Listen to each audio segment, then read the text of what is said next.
we're getting our CD stuff put together, or Joe's CD stuff put together, and he's is it on now? reading his email from his girlfriend Angela. Where's? Oh, there you are, right there. I like that. I'm right here. No, you're right there in the mirror. Oh, can you see me in the mirror? Oh, there. Take off your hat. Mike, he looks bald though. That guy. What, man? Here's my problem though. You got problems. I got problems. Yeah. That's the biggest problem right there. You gotta focus that camera on me. No, I don't know. I got a business plan. We have to figure out a deal. Why don't we have both of us in the camera here? Because your presence is so huge. Oh, okay. There's only room for one of us. Okay, I've been working on this losing weight thing. All right. Yeah. Anyway, here, you want to be difficult? No, that's fine. I don't care. The whole idea is, here's the deal, man. It's like, I got to figure, it's kind of weird, okay? I got 3 more songs to do for the CD, and I haven't prepared them, which is odd for me, you have to admit. Sure. It is odd for you. You say, you're acting like that's funny. What's so funny sort about of funny. That? Why is that funny?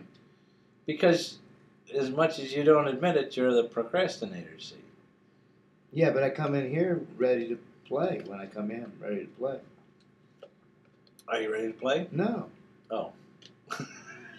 That's why we had the video on. Okay. And that's the problem.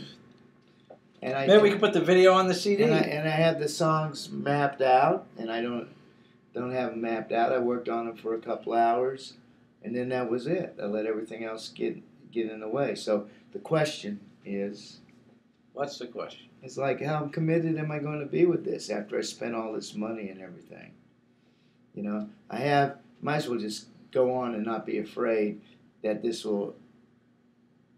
As long as we don't put it under the heading of Elvis... I'm not going to... Because, I mean, I don't want to do this. Everything else is taking me away from it, I feel like. The Elvis shows that I do, which I haven't done any rehearsal for. Right. Which hopefully I'll be fired. How hard are today. Elvis songs, though? They're only 3 chords, aren't they? No, some of them have more than that, and there's arrangements and stuff like that. In the Ghetto, you know that record? Yeah. That has 4 or 5 chords. Actually. No. It does. Really? Yeah. Oh, wow. And then, but you know, and then you get some nitpicker to the arrangements, which it sounds like this impersonator is going to be this time. He's not usually that way. I'm thinking, I want to do my own shows. I want to be my own impersonator. You know what I'm saying? I don't want to be a backing up the Elvis impersonator who impersonated. You want to back up the Joe Fingers impersonator. And then I back up Blues Brothers impersonators. Think about that. They're impersonating impersonators. But impersonators from the alleged best film spin-off of the Saturday Night Live television series. Right. But still impersonators yet. And comparing them with what? Comparing them with Who what? are they impersonators of, though? They're a caricature. They are kind of a caricature. They're cartoon versions of bluesmen. Is what they are. To a point, okay. Jake and Elwood are cartoon versions of bluesmen. I enjoyed the movie. I like them. They were funny. You know.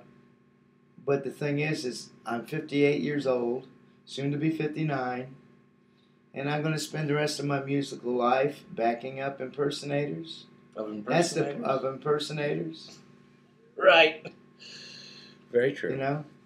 I mean, I love John Belushi. I have to say that because, you know, everyone is going to have to say that, you know. Why? Well, I mean, I did, though. I thought it was pretty funny a lot of times. And, but the thing is he didn't know anything about blues until he left Chicago and was doing a movie of all places in Arizona.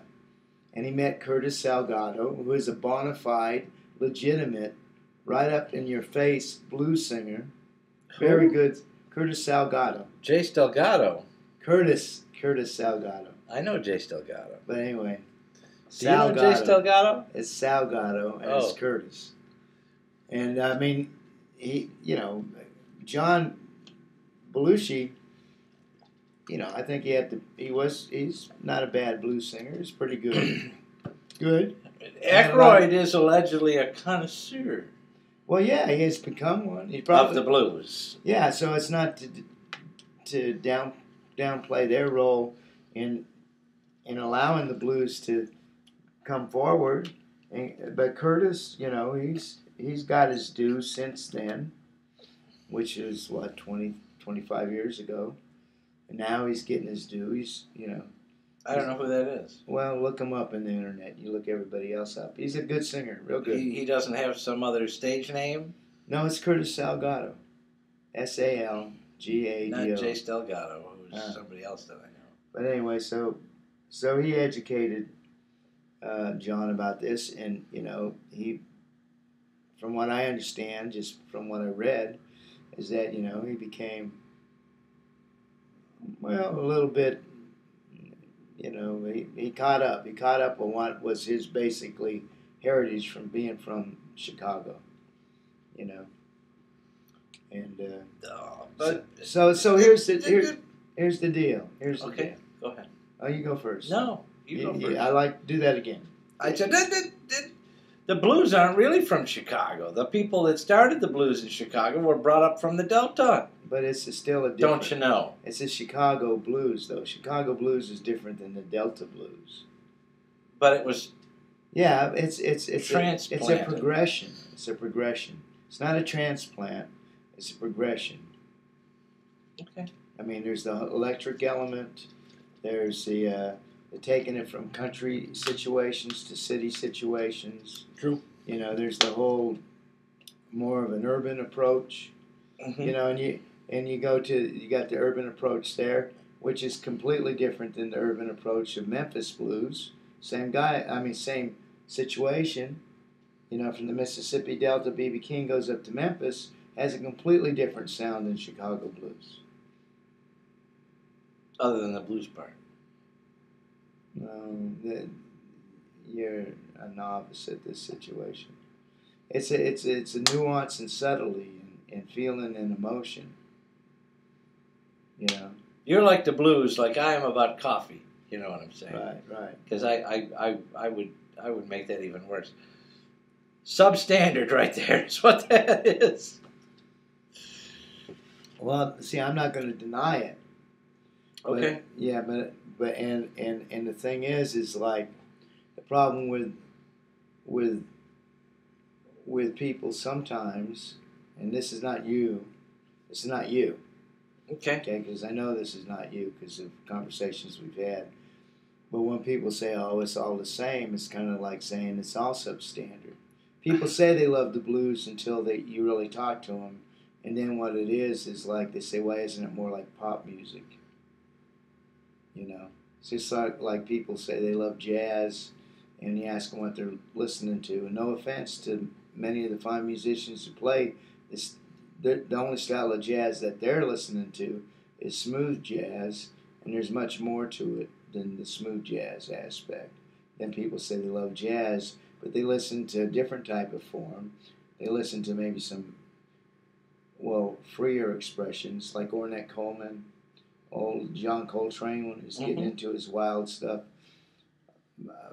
A lot of people nowadays, some people who listen to what they say is a form of jazz, the smooth jazz and standards and stuff, kind of brace even against bebop. But to the novice, Ornette Coleman is kind of hard to listen to. Well, and then to the novice with blues is that all blues sounds the same, which is not true. Well, I said that about you from the beginning. Said I sound the same? No, much the opposite. That even though a lot of your stuff, I wouldn't say all of your stuff, but a lot of your stuff is blues-based, there's a wide range of it. Right. You pull from different